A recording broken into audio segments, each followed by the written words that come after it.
نحمدہ ونصلی علی رسولہ الکریم اما بعد۔ معزز سامعین، السلام علیکم ورحمۃ اللہ وبرکاتہ۔ ایک بھائی نے سوال کیا ہے کہ کچھ لوگ ان کے سامنے نماز میں سینہ پر ہاتھ باندھنے کی دلیل کے طور پر ایک روایت پیش کرتے ہیں جو کہ سیدنا علی رضی اللہ تعالی عنہ سے مروی ہے سورہ کوثر کی تفسیر میں، جس کو امام بخاری رحمۃ اللہ علیہ نے تاریخ الکبیر میں ذکر کیا ہے۔ تو انہوں نے کہا کہ آپ اس کے متعلق کچھ اپنی تحقیق پیش فرمائیں۔ تو ہم اس کے جواب میں 3 باتیں عرض کریں گے۔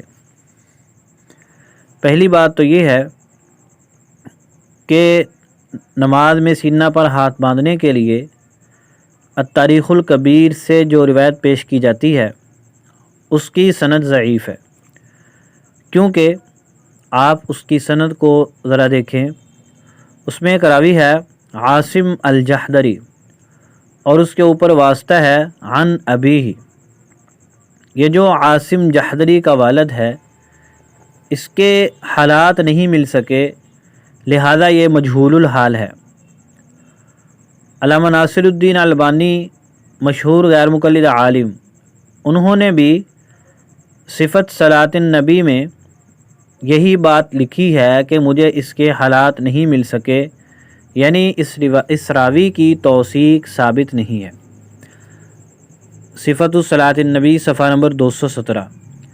اسی طرح غیر مقلدین کے ایک دوسرے عالم ہیں زبیر علی زئی صاحب، انہوں نے بھی لکھا ہے کہ عاصم جحدری کا والد العجاج مجہول الحال ہے۔ نماز میں ہاتھ باندھنے کا حکم اور مقام صفحہ نمبر 75۔ اور حقیقت میں بھی بات اسی طرح ہے کہ عاصم جحدری کے والد کے حالات معلوم نہیں ہیں اور اس کی توثیق ثابت نہیں، لہذا یہ روایت ضعیف ہے، اس سے دلیل نہیں پکڑی جا سکتی۔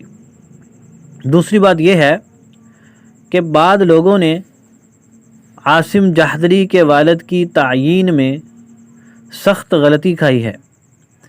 یا تو انہوں نے غلطی کھائی ہے یا پھر جان بوجھ کر خیانت کا مظاہرہ کیا ہے۔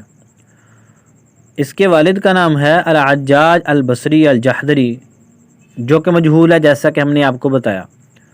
اور بعض لوگوں نے بلا دلیل العجاج سے مراد عبداللہ بن رعبہ العجاج البصری لیا ہے، اور انہوں نے اس پر کوئی مضبوط دلیل بھی قائم نہیں کی۔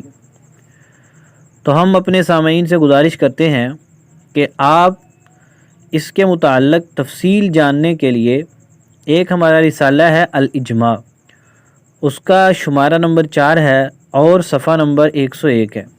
ہم ایک ویب سائٹ کا لنک دے دیں گے آپ کو، وہاں پر الاجماع کے تمام شمارے موجود ہیں۔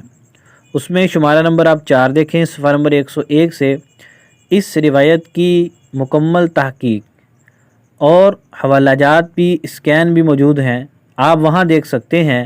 اور انہیں واضح طور پر بتلایا کہ غیر مقلدین مثلاً کفایت اللہ سنابلی وغیرہ لوگوں نے عاصم جحدری کے والد کی تعیین میں غلطی کی ہے، اور پھر دوسرے عبداللہ بن رعبہ کی توثیق بیان کر کے یہ ثابت کرنے کی کوشش کی ہے کہ یہ روایت صحیح ہے، حالانکہ ان کی تعیین بھی غلط ہے اور اس کی توثیق بیان کرنا بھی غلط ہے۔